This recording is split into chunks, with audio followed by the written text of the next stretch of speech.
Lorenz, I say she's the first female fighter pilot in the world. I remember what she said, could we explore us coming on your roster? And I said, I don't want those other guys, I just want you. She's a phenom in the industry. Her fee has gone through the roof and she's more bookings than we can almost handle.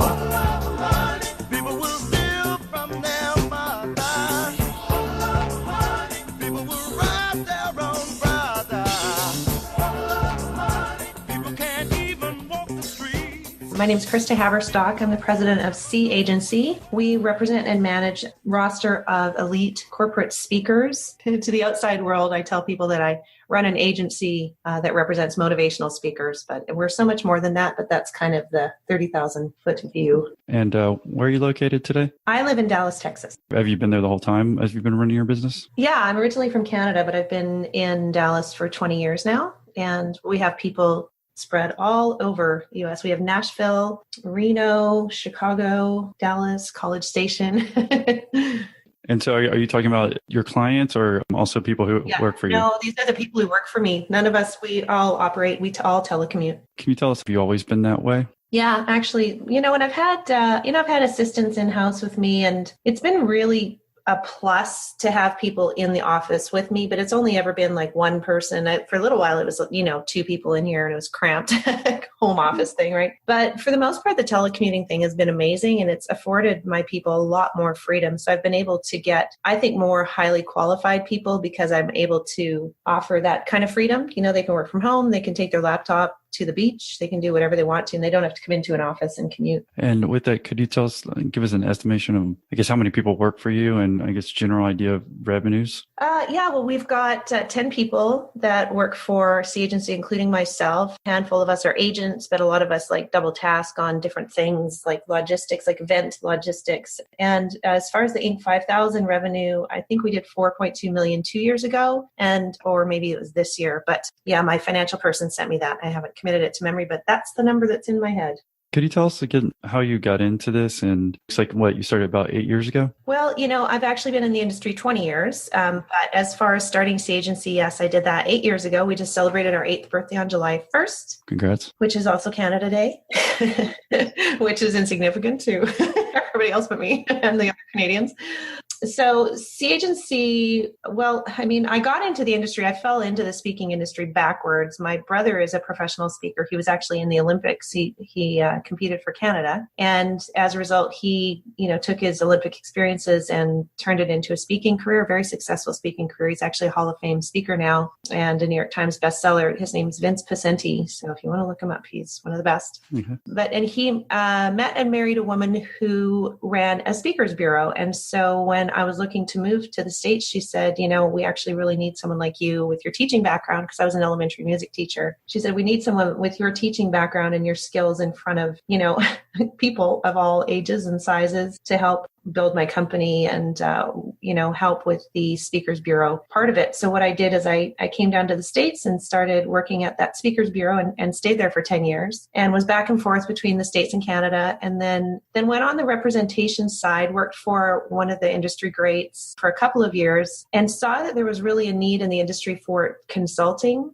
and helping speakers remove the barriers to bookings. And that's what we do best, is we make sure that we have our speakers' materials and everything that they do is so finely tuned to be a selling machine so that it just sells itself. And so our speakers on our roster are really some of the most sellable in the industry. They're the easiest booking. And in a marketplace that's so fast paced, I think trying to get people's attention, when there's so much white noise, it's what we do best is cut through the noise and make something the most buyable or sellable product. Because, there's a lot of buying and selling, but our speakers are the most bookable. And so that's what C Agency was built on, was removing barriers to bookings. Was that difficult? Was that her company where you're leaving? And can you tell us about that transition? Yeah, that was her company. And so it was difficult leaving Canada. Sorry, I want to make sure I understand. Oh, no, I guess, your sister-in-law's company, right? Was she in Texas and started it? Or? Yeah. Yeah. Could you tell us about leaving that? I mean, was there any issues when you said you wanted to leave and I guess you wanted to start your own thing? I was a top producer at her company. And so there was a ripple effect, right? But I am not getting into the nuances of the industry too much. Her speakers bureau was on one side of the industry, basically the buying and selling of speakers. And I went to the flip side of the industry, which is representation. So instead of being on the buying side of the speaker, I went on the selling side, if that makes sense. There was no competition because I wasn't competing for clients or anything. So there was a ripple effect because, I had really invested into the company and loved every minute that I was there. But being at a speakers bureau, I felt more of and this is the comparison I've made over the years, it felt more like a general practitioner, not to make myself a doctor, but I felt more of it like a general practitioner, and I wanted to be a specialist. So the general practitioner, I sold any speaker to anyone for any event. And I was just kind of, I felt like I was the jack of all trades and master of none. And then going over to the representation side, I went to a small roster of speakers so I could be a specialist on each of their businesses. And that's what really sparks me, is being able to dig in and make a difference with their speaking. Say, have you thought about this? And, what would make you more sellable is this and XYZ. And so when I'm able to roll up my sleeves and really know everything there is to know about one or two or half a dozen or 10 speakers or whatever it is, it's so much more fulfilling for me than the hundreds and hundreds of speakers that you have to be familiar with at a speakers bureau. And I mean, could you give us, I guess, more of the details when just, if there's someone in your position, say they're at a company, and how old were you at the time when you made that, when you wanted to start your own company? It was a week before my 40th birthday. So I mean, that seems like a huge transition. Could you tell us what else led up to it? I mean, I guess you wanted to be a more niche person, but what else? I wanted to be more niche, but for me, really, and I know that maybe I'll change my mind later because people call me an entrepreneur and I just go along with it. I don't feel terribly entrepreneurial, but what I do think I am is fiercely independent and creative. And maybe that's all the markings of an entrepreneur. I don't know, but I love the idea of I love the notion of having an idea and doing it. Oh, I'd like the logo to look like this. Boom, done. Created it on my desktop, I want, I think the company should do this. Boom, I'm able to do it. And that's what I like. So I think more than entrepreneurial, I feel more independent. And that was really the catalyst behind me just going on my own and saying, gosh, I know this is going to work. I just know it. And it is working. It's, we're thriving. And the idea and the concept is so strong that I just don't think it can fail. So it's one of those things that I just felt like it was a great idea and did it. And, that's what started me on my own path. So, I mean, did you leave on a Friday from your old company and then just start? Yeah, exactly. Exactly. Actually, I knew on a Friday I was going to have to quit on Monday. And that's what I did. And over the weekend, I was like, okay, let's get going. And I had zero capital, zero in saving. And my husband at the time didn't work. Like he's, a stay-at-home parent. And that was a decision we came to together. But boy, it made finances tight. Holy cow. Did you have any in savings? Because that seems like a big transition to make, especially. No. Okay. Could you tell us more, I guess, about this? I mean, I said, I imagine, was your sister-in-law pissed or what? Well, I mean, yeah, there was a lot of pissed off people. Right. Yeah. I mean, I think it was probably a huge loss, probably not to the bottom line, but to the culture too. And I think when people lose something, they maybe take it as a rejection, and it wasn't at all a rejection. It was, I just needed to shift and change. Right. And so that's tough. That's just a tough concept to stomach. So I could imagine not having any money in savings, maybe some of the family's not happy. Mm-hmm. And then on that Monday, can you just walk us through the steps? I mean, were you starting to work from home?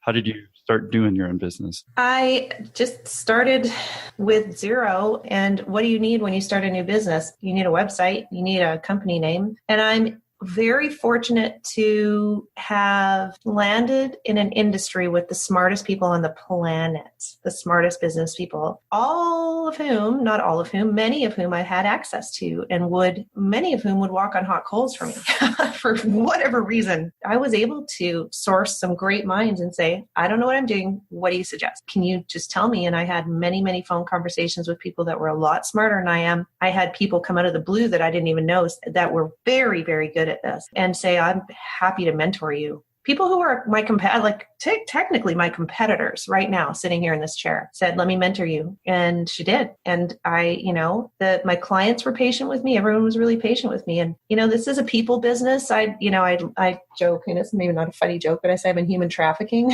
because, I buy and sell people, right? But we are all there for each other and we support each other, and you can't get away from that in this industry. So without the support of other people, I would have probably flamed out or crashed and burned pretty hard. But, I'm smart enough to listen to people who are smarter than me. I will say that much. Let's just talk about even the first week. I mean, you said you were talking to these people that they're helping you out. What were they telling you to do, and what were you doing? I mean, what were the work hours like? How is it different? I think what they helped me do was see who I was, if that makes sense. Like, who are you at your core? I will tell you that one of the smartest things that I actually came up with it myself, and I'm still proud of it to this day. I knew that it was just me, myself, and I starting this company. And, everyone says, well, come up with a mission statement or, that kind of stuff. Who are you? And I'm like, well, who am I? And I thought, well, if it's just me, I'm going to take a personality test. So I took a bunch of those free online personality tests, and they all had a bunch of commonalities. And I said, all right, so that's who C Agency is, because it's just me. So I just put it all in a blender and came up with a mission statement from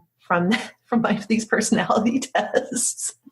I mean, I think that's smart. Actually, that's kind of what led me to get into more and to start doing this podcast. Is actually I started doing the same thing. I mean, I was getting a little tired of what I was doing, and I'm like, well, I might as well. I mean, I took one probably 10 years ago just to see what I'm good at. So, like I said, luckily it all led into hopefully what we're doing with the podcast. So, cool. Yeah, I think that's definitely a good thing. I think a lot of people undervalue it. Sometimes you think you know yourself, but I mean, it's worth checking for 15 minutes to take a test, if you ask me. Yeah. And then, and then other people, I chose, well, because I had to, but I chose to believe them when they told me I was good at something, because I think what we do, one of my favorite quotes, and it's from a speaker, one of my favorite quotes is, don't ignore the obvious. And I think that is one of the guiding principles of so many decisions I make, because I think it's so easy to ignore the obvious. I've seen speaker after speaker just ignore who they are because they think they need to be something else. When it's like, no, who are you at your core? What is the most important thing? Because that's going to go the furthest, the fastest, is who you are at your core. And so the don't ignore the obvious for me was, who are you? You're a people person. Love to have fun. The guiding principles of my company is do good, have fun, make money. That's it. It does not divert out of that, because those are and that actually just fell out of my face. I was talking with my best friend over beers when I was just had this in the back of my head, this company. And I was like, I don't know what I want to do. I don't even know what I want it to look like, but I just know I want to do good, have fun, and make money. And to this day, that is those are the guiding words for me. And if those things, like recently, and I think we'll probably end up getting to this, but recently I realized that I was doing good. I was doing okay, but I was not having fun. And I don't really even think I was making all that much money because, all the money I was putting into God knows what, marketing ideas and this and that and travel and everything. It's like we're making lots of money, but just hemorrhaging it out and all those things when a business gets ahead of you. So I had to really step back and go, how do I find out how to do good, have fun, and make money again? Because without that, I might as well hang it up and go back to teaching, which I wouldn't mind doing because I loved it. But yeah, so you know what I'm saying? I just think you got to know who you are at your core, or you'll get lost and you'll hate what you create. At what point were you having that realization? Well, I mean, it's pretty fresh, to be honest, a couple months ago, not even. And I'm right in the throes. This interview timing is just funny, actually. But I'm right in the throes of just a total, existential crisis, I guess, as a company. Like, who really are we? And I am committed to taking us back to our roots and what our values are. Our values are do good. Our values are have fun. And our values are make money. And the money thing will come from those other two things. So I think because I've been flailing on the first two, the last one was bound to start suffering. Well, you're saying, I guess even last year, I mean, when you're making $4+ million in revenue, I guess most people wouldn't think that, but is it just at the bottom line where the expenses are creeping up? And so really, I mean, it doesn't really matter how much you're actually bringing. Yeah. Oh, it just doesn't matter, and it's because also, some of my greatest strengths are obviously, so cliche, but they're your greatest weaknesses. And so the reason I started a company on my own was because I could do whatever I want. I had these great ideas and boom, boom, boom. Well, then I keep having great ideas. They just are expensive now. And so I had all these great ideas that I thought, oh man, this is totally going to pay off. This will definitely pay off. And then too many experiments all in a row. And then because I was so distracted because of that and a bunch of personal stuff I had going on, didn't keep my eye on the ball. I think it's important, I mean, to talk about that if you don't mind. I mean, as far as personally, I mean, what things that were also slowing you down and maybe you weren't working as much or you weren't having as much fun. Can you tell us why? Oh, well, I mean, it's fairly personal. But, family crisis, basically. Mm-hmm. So, I mean, I'll leave it at that. But, when you suffer a trauma, and I had a trauma a couple of years ago, and it's taken me a couple of years to recover. So the people who work for me, I owe them a debt of gratitude that I could never repay because they spackled the holes that trauma left in my life and compensated for me as best they could. And I'm right now, truly, actually, the last couple of weeks, I'm suffering the fallout from having had to disengage just for my own survival, really. But now that I've poked my head up over the over the wall, I've been like, oh crap, whoa, let's fix this. And so I've definitely been in crisis management mode the last little bit. I mean, I'll get there. I'm not worried about my company at all because it's so strong. C Agency is just such a strong, if it's the Three Little Pigs, this is the brick house, right? It will not, whatever comes at it will huff and puff, but it won't get blown down. But on the inside, it's a little bit chaotic because we're all having to link hands and be like, well,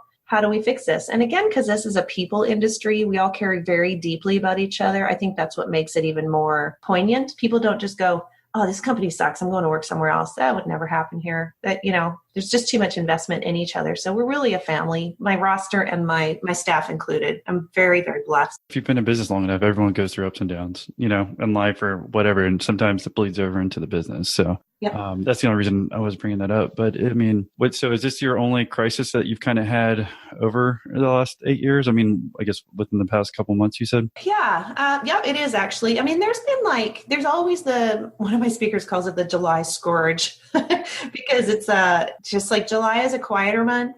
July and August, so speakers don't speak as much. So they slow down enough to look at their business. And usually they'll go, I have no business for August. And you go, yeah, you didn't last August either. And so you have to kind of talk them off the ledge. But because I've been so MIA, I haven't had my eye on their business. So I haven't been able to prepare for the July scourge. So there's that, so every summer, I don't know how many summers ago, a good number now. But, I had to take an advance on my credit cards to make payroll because there was no money coming in, whatever. And then I paid it back the next month. So I know people who have it way worse than I do, but I don't know how to explain it. I don't really see obstacles. I don't know. Maybe I've been hanging out with too many speakers. Well, what do you mean by that? I just don't see obstacles. I can't even say it. It's so cheesy. I don't see obstacles. I see opportunities. But, I don't know. I really shouldn't have even said that because it's so cliche. It's true, though. I guess cliches come from somewhere. Right. Yeah. No, they're there for a reason. So, well, if it's all right, how about we backtrack and then come back to, I guess, where you're at today? When we're talking about this first couple of months about you actually starting the company, when did you have that first hire and when did you realize you can make it? Oh, wow. It's cool. Yeah, this is a bit of memory lane. This is kind of fun. I started in July and then someone I had worked with previously, I found out that he was available. So I texted him and said, listen, I need someone to help me out with some event logistics. Would you come on board? And that was November. So July to November, then he came on board and we were together for quite a while. And then he stayed with me for quite all the years we're running together. I want to say 2 years or a year and a half. Mm-hmm. And then a gal who's actually with me now, she's been with me, I'm going to say on and off ever since because she came on when he left. He went for a different opportunity. He was working for a company in Canada. And then she came on board to do his job. And then she was with me for another year or so. She went to work for the American Cancer Society. And I said, well, if you don't cure cancer in a year, I want you back. And so she came back to me a year later and said, well, I didn't cure cancer. Can I come back? So it was kind of one of those things. So she's been with me a good five years, something like that. And then just adding people along the way. Well, could you tell us, I guess, about your first customer with your company and how you're able to, I guess, get enough money to make that first hire? Because basically you had $0 right when you started, correct? Well, this is a very commission-based industry. So I think I just put enough money aside. The whole time he was with me, he made more money than I did. So there's the first hire. Okay. Yeah, because that's what you do, right? Mm-hmm. And I valued him and I valued his work and I knew I needed him to grow. So, I was feeding a family of 4 and he was feeding himself. But I gave him more money because that's what you do. And then things level out a bit, but that's, I don't know. I wish I could remember exactly, but. Well, could you give us an example of what a commission is like? I mean, how much you make, and then basically were you training him just to be, I guess, an agent as well? So both of y'all were basically agents? No, there's two sides of an agency. There's the booking part and then the logistics part, you would call that, or event management, really. So up until the date books, that's the agent part and bit manager. But then after it's done, it's more admin. So it's kind of like starts with the contract and then goes all the way through like gathering flight information, making sure the ground transportation is set, getting the speaker to and from the event with the proper, hotel confirmation number and all that, and coordinating with the meeting planner. So that's what he was doing. He never trained to be an agent. And there are some people, I believe, that have agent DNA, and there are some people who don't. And I think you have to have a bit of alpha in you to be an agent. And so he was, and there are hunters and there are gatherers. And I think that he was more of a gatherer and I'm more of a hunter. Could you give us an example of how much you'd make on a booking a talent, especially when you're starting off your new company? Well, the industry standard is about what it is in the entertainment industry. So that's, approximately 10% of any deal. So, and speakers' fees range anywhere from, my speakers at the time ranged anywhere from like $5K to $15K. Mm-hmm. So we'd make about 10%. It varies from speaker to speaker and agency to agency. So that's why I'm sounding evasive, but it's approximately that much. When would you say you made your first booking with the new agency? Probably within a month, within a few weeks. And then as far as the amount of people coming through, how many deals are you planning or were you closing at the time? And how many do you do today? You know what? I don't know. I remember when it was a big deal when we were all excited about doing one booking a day. It's like, let's get a booking a day. And now if we don't get a booking a day, we all start panicking. So, it was like this big unobtainable goal to get one booking every day. But now if we don't do a booking a day, we all start looking at each other like, hey, where'd the bookings go? So what was your day-to-day like? I mean, are you just calling people speakers or are you calling the event places? What's my day-to-day like now, or what was it like when I... Back then, and then we can transition to what it is today. Yeah. My day-to-day at the beginning was working on the outbound marketing. And our model is that our clients are speakers bureaus. I don't outbound market to direct clients, being the meeting planner, because that would be, in my opinion, direct opposition to the speakers bureaus, because speakers bureaus are marketing to direct clients, right? So what we do is we market to speakers bureaus, and keep my speakers in front of speakers bureaus. Like, here's the new stuff that they have. They're really worth considering, so that when speakers bureau representatives are on the phone with meeting planners, they think of my speakers first. And so that's what my day-to-day was. In whatever capacity I could, I wanted to get my speakers in front of speakers bureaus and make sure that their materials were the most bookable materials out there to make it the easiest booking for the speakers bureaus possible. How are you able to do that? And what type of speakers are they? I guess my basic fundamental values of the do good, have fun, make money, it trickles into the speakers as well, because they are all of that, they all kind of have that similarity. So I have some real do-gooders on the roster. Doc Henley is a 2009 CNN hero, founder of Wine to Water, and is doing what he can as a tattooed Harley riding bartender from North Carolina. He's doing what he can to combat the world water crisis and raise awareness of the water crisis. And he is a fantastic human being, an incredible speaker, and one of my dearest friends, and I'm just honored to represent him. So he falls squarely under the do good. And he's just an example. I mean, he's not the only one, but, I'm using him as an example. And then have fun. I've got several speakers who fall under that. One that springs to mind is Tim Gard. And he talks about how you can reduce stress and increase fun in the workplace to be more productive. And he's a Hall of Fame speaker, which is you become a Hall of Fame speaker by, being the best at what you do. Less than 1% of the population of speakers on the planet have his designations. So when he gets up there, he's just incredible on the platform, and people laugh and learn. And so he's to have fun and make money. We've got productivity speakers. Mike Staver is top of mind for me. Carrie Lorenz, she's the first female naval aviator in the U.S. Navy. And she speaks on leadership. Mike Staver as well. He teaches people to be better leaders. and helping overcome obstacles. So the both of them. So that's for me in the making money. So, and there's some crossover too, there's a lot of fun in Mike Staver's presentation. So, there's a lot of good in Carrie's presentation and in Doc's presentation. It's, it's very fun. So all of those things, if the speakers fall into those categories for me, then they're a welcome addition. How did you get Doc Henley as a speaker? I'm glad you asked about him because it's kind of a funny story. So with speakers, it's a fairly compact, limited industry. There are a lot of people in it, but it feels like in many ways we all knew each other. And so when I went over to the representation side, remember I mentioned that I had speakers who would, walk on hot coals for me. They knew that I knew what it took to sell a speaker. And so I was very attractive to them as an agent in under my own umbrella. So there was no shortage truly of speakers, and still isn't, no shortage of speakers who want on the C Agency roster. Doc Henley is an interesting one. Natalie Stavas is also the same. She was running the Boston Marathon. She's a Harvard-trained physician, and she was running the Boston Marathon when the bombs went off. And so everyone ran away. She ran towards the bombs and saved a bunch of lives. But anyway, she's another do-gooder. But Doc Henley was at the very beginning. I started C Agency July 2009, and in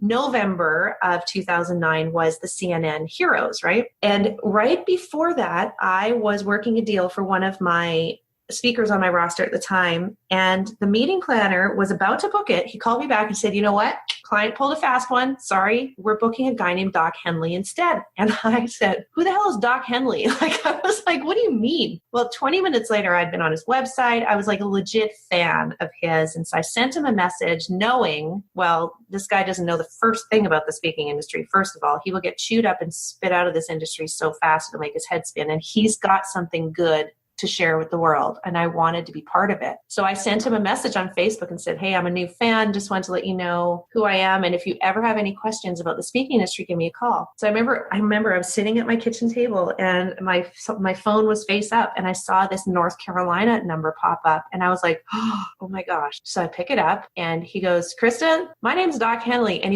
he said, and I said, I know who you are.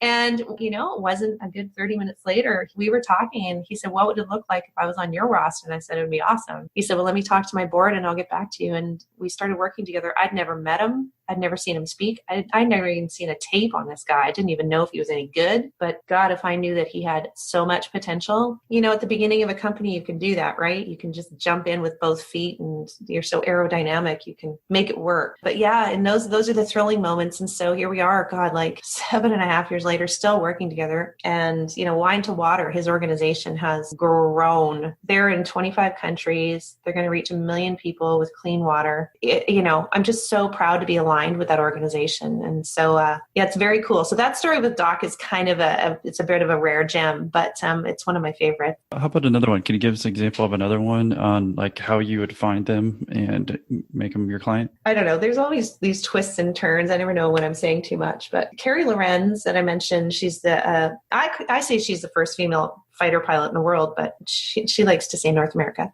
She found me by way of another speaker friend of ours, and she just introduced me to her, saying, I think you two need to know each other. And so, we connected on LinkedIn, a little bit of that. And it was kind of just, she was tiptoeing her way towards me. She was at the time part of another group of fighter pilots who were speakers. And so she went out with these fighter pilots, and she was kind of their, marketing person, go out and find opportunities, da, da, da, da. So I was one of those opportunities that she wanted to explore. And I remember what she said, what can we, could we explore us coming on your roster? And I said, I don't want those other guys. I just want you.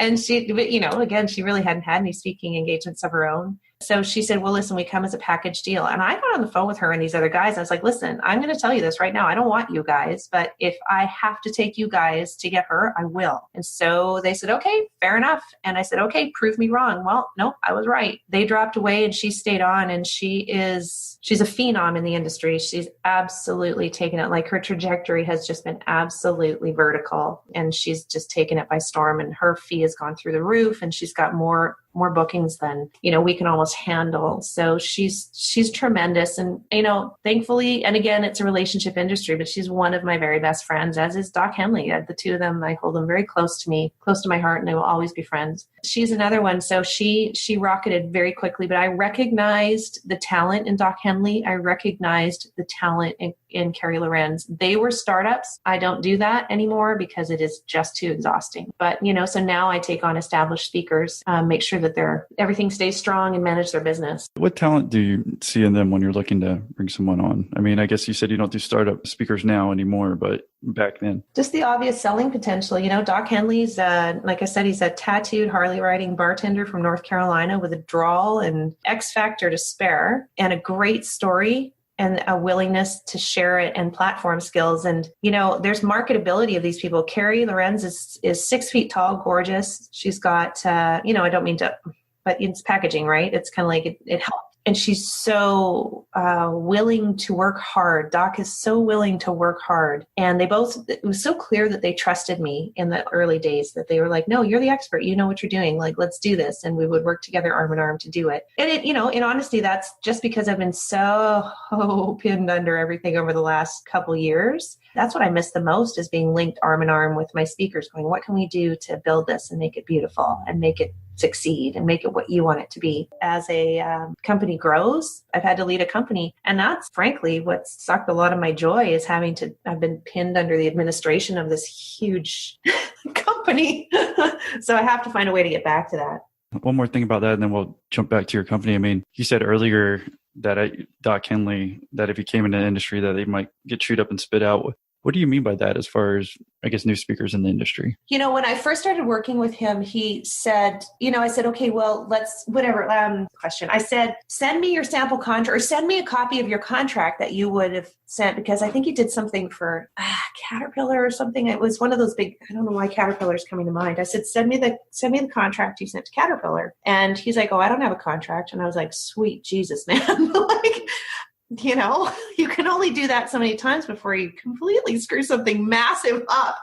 And so that's what I mean by that. Well, let's get back to, if you don't mind, I guess the middle of the company to now. I guess you said you've taken on more of the admin side, and maybe that's where you're losing, I guess, your fun in the company, and maybe that's what's not leading to the make money part. How did that happen over time? Just bit by bit, tiny bit by tiny bit. My big ideas take some administration, and then things catch fire and I have to put them out. And so then there's no one else to do it but me, and the buck stops somewhere and it's always at me. So that's not very much fun, is it? And it doesn't really leave me time to interface with my speakers all that much when I'm trapped under all the administration of everything else. Yeah, it's just all the trappings of running a company that's on the Inc. 5000 list, twice, by the way. Well, I mean, what do the other people do in your business? I mean, are you still the face that's supposed to be booking the talent? Do you have other people doing that now? How's that going? Yeah, well, there's different agents in the company. So I've got a handful of agents. I'm just going to say handful to save us time. I've got a handful of agents who have speakers that they're responsible for. And I have my right-hand person who started out as an assistant, but now she's an agent. So she helps me a ton with my speakers. And that's how we run that. So the day-to-day, I'm not as engaged with my speakers as I'd want to be, frankly, or as much as they want me to be. That's the one thing immediately that I'm getting back to, that I'm going to become more engaged with my speakers, because I miss them and they miss me. You said you had some issues, I guess, as far as, when you've been growing the company. I'm just trying to look at from your perspective, where you said you put money into things that did not work out. I mean, can you give us some examples? So hopefully listeners might be able to avoid that in their own type of companies. For many years, like 5.5 years, I had a gal that worked with me, love her to death. She's like family to me. But she worked for me when she was at school doing her master's in counseling because she wanted to be a registered therapist. So the time came when she graduated about 1.5 years ago. Sure enough, she graduated, and we were looking at things. I'm like, how could you continue working with C Agency? And we came up with the speaker therapy division, which is still running, but just in an outsourced way to her. But, we worked on this speaker therapy division, and I think it was just too much of a diversion from who we are, our core. And so I pay her every month to try and get this thing off the ground, and it never really did. It's so funny. She eventually became too busy with her therapy practice to keep going. So we just parted ways like a month ago, but we're still referring speakers to her because it's a great service, but keeping it under our umbrella just didn't make sense. So that was something I invested in that I know would and could work, but I was A, so distracted, and B, she was busy with her therapy, and C, it took a lot longer to get up off the ground than either one of us thought it would. Do you have any other advice and lessons for people who are starting their own company? I will give you some advice I got recently that is kind of funny advice. And I think I'm guilty of this. I guess MC Hammer back in the day, he hired all of his friends and family and went broke. So I just love people so much that that's one of my greatest weaknesses is I don't know when to call it, Yeah. And so even with speakers, I just let things go on too long and I just don't know when to call it. So I'm just not quite ruthless enough, I think. Finding that balance, I think the biggest advice would be know where your strengths are, but know that those can come up and bite you in the butt and they can also be your greatest weaknesses. So what's your plan as far as going forward? I mean, hopefully getting out of the rut that you're in. Well, I mean, things are happening like right now, this week.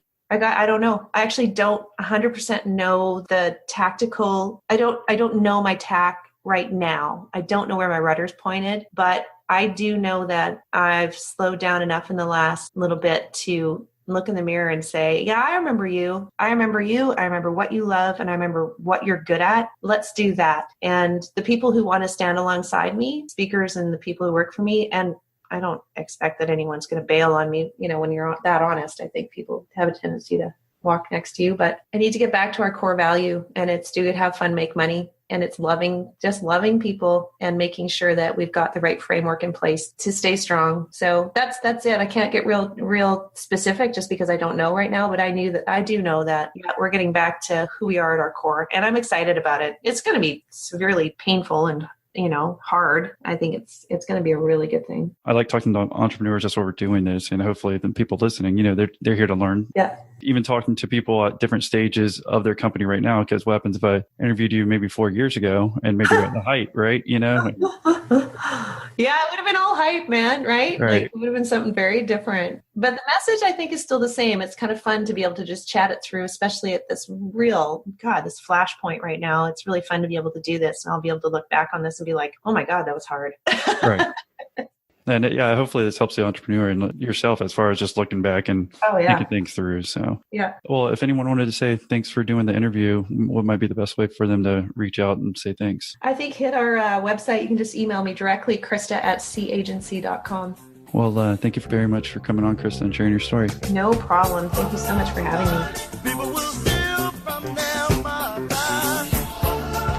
What are you thankful for this holiday season? If it's Millionaire interviews, then would you mind doing us a favor so we can keep this show going? The only way we can keep it going is by increasing our subscriber count. So just take a minute and think about someone who would love to listen to this podcast as well. Now go ahead and send them a text.